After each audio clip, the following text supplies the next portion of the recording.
Buenos días. Este es un video para explicar el teorema de Thevenin y Norton por parte de la asignatura del Laboratorio de Circuitos 1. Mi nombre es Moctezuma Alonso Cruz, en conjunto con Daniela Fernanda Ángeles García, quien es la camarógrafa del día de hoy. Y pues, el teorema de Thevenin y Norton, de Thevenin, es mi primer tema. Fue descubierto por un francés del mismo nombre, Thevenin. Sin embargo, muchos adjudican el trabajo original a el profesor Hermann von Helmholtz, quien hizo en base al trabajo original, y Thevenin solamente se basó en él para concluirlo.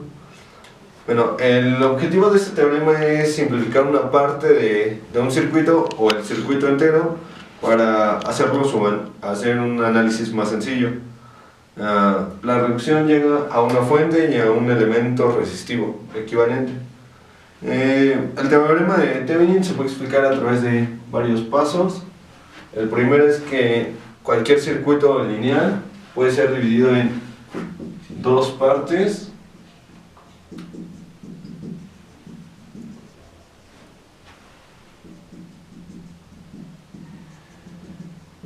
La parte A y la parte B, en terminales A minúscula y B minúscula. Esto quiere decir que la parte que vamos a reducir podría ser la parte A, ya que despejamos a un solo elemento. Después se analiza la parte A para calcular el voltaje que cae entre esas terminales. En un ejemplo más real podría hacerse que VA es igual a 12 volts, R1, R2 y R3. R1 es igual a le pusimos un valor de 6 volts, R1 es igual a 1K, R2 es igual a 2K y R3 es igual a 3K. Así que las ecuaciones están aquí planteadas. En este nodo el voltaje es igual a 6 volts, ya que es un nodo resuelto, y estas son la ecuación del segundo nodo. Una vez resuelto, encontramos que el voltaje en el segundo nodo es igual a 4 volts. Algo importante es mencionar que aquí no tomamos en cuenta esta resistencia, ya que queda como un circuito abierto y en esos casos no corre ningún voltaje por esa resistencia. Bueno, encontramos que el voltaje es de 4 volts. Lo siguiente es hacer una reducción de resistencias para llegar a una resistencia equivalente. Para esto apagamos la fuente y al ser de voltaje queda como un cortocircuito.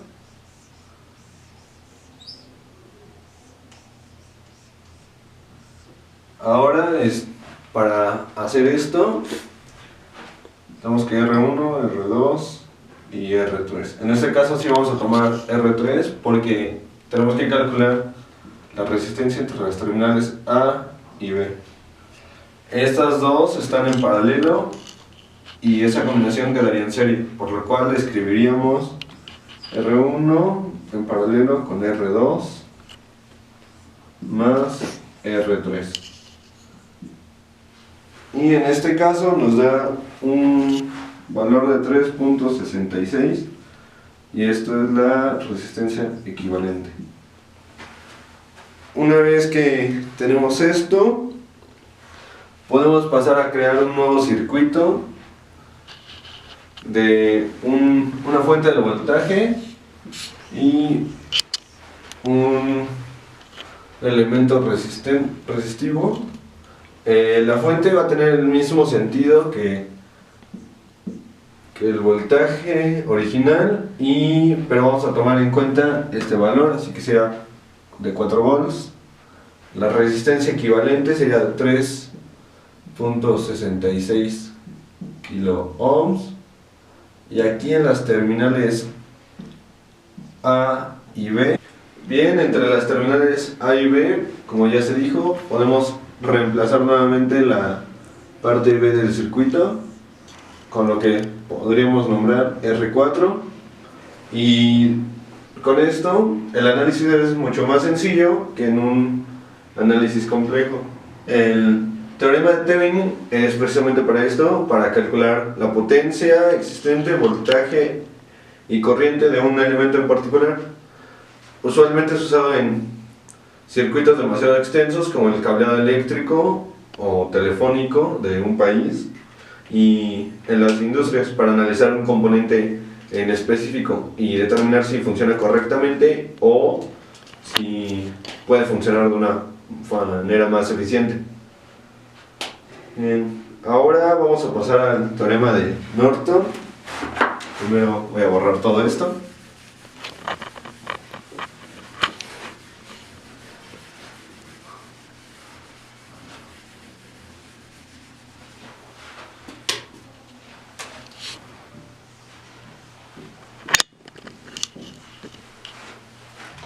Bien, el teorema de Norton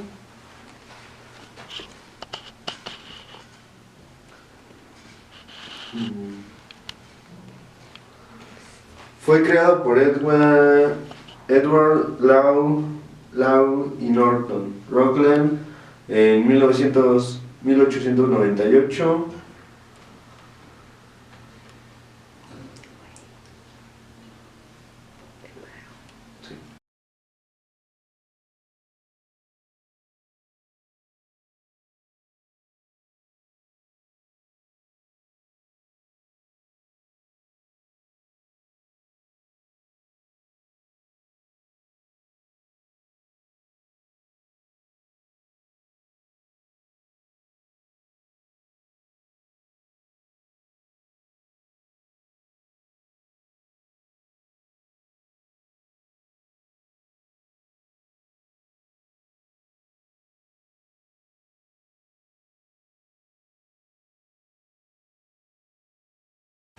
Bueno, ahora vamos a explicar el teorema de Norton. Norton es muy similar al teorema de Thevenin, ya que su función es la misma, descomponer un circuito. Sin embargo, en esta ocasión vamos a calcular, en vez de un voltaje, una corriente, la cual sea la que pasa por las terminales A y B. Para esto se hace el procedimiento que uno desee, ya sea análisis por nodos o análisis por mallas. Se debe de obtener el voltaje de Norton como tal, denominado, y con ello se satisface un circuito en el cual el componente sea... Bueno, ahora vamos a explicar el teorema de Norton. Norton es muy similar al teorema de Thevenin, ya que su función es la misma, descomponer un circuito. Sin embargo, en esta ocasión vamos a calcular, en vez de un voltaje, una corriente, la cual sea la que pasa por las terminales A y B. Para esto se hace el procedimiento que uno desee, ya sea análisis por nodos o análisis por mallas. Se debe de obtener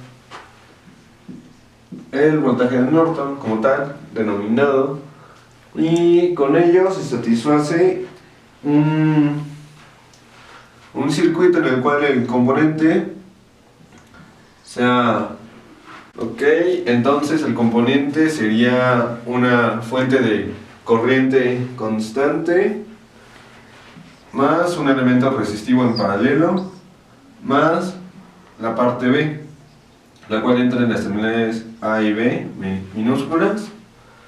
En algunos casos es imposible resolver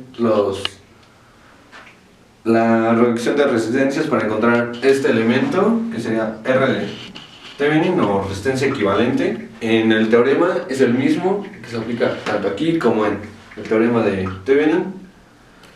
Para esto se saca por la ley de Ohm, es igual a el voltaje de Thevenin sobre la corriente de Norton, y a esto se le conoce como método indirecto. El teorema de Norton y el teorema de Thevenin también son aplicados para encontrar la mayor efectividad de un componente, ya que si sustituyes este componente, esta parte B, con la resistencia de Thevenin y el voltaje, te da la potencia máxima que puede tener este elemento en particular. Corta. Ok, retomando el teorema de Thevenin, podemos dividirlo en tres casos. El caso 1, en el cual solamente cuenta con fuentes independientes.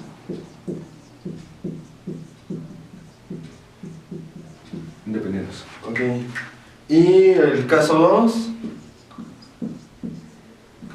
perdonen, este es un 1, por eso 2, es un 1.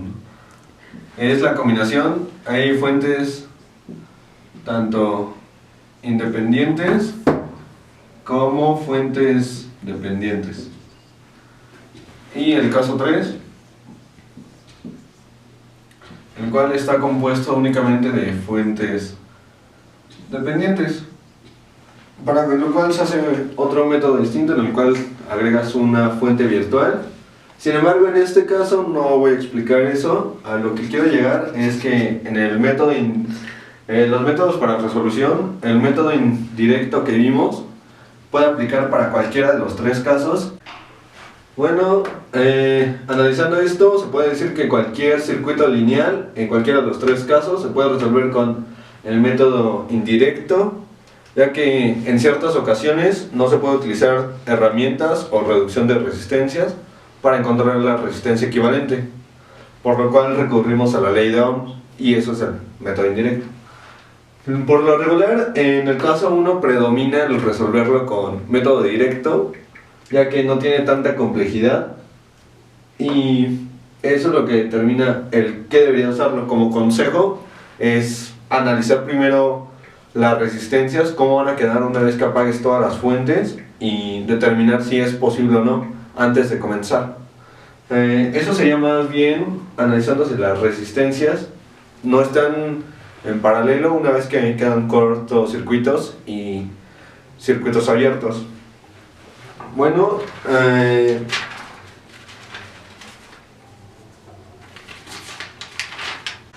pues bueno, esto fue todo. Muchas gracias por ver el video. Si les gustó, denle like. Muchas gracias a Pablo, que nos instruyó en la materia de laboratorio, y a la profesora Jessica, que nos dio los apuntes para poder explicar esto, y a Dani, que está haciendo el video. No puede saludar, pero gracias. Bueno, esto fue todo y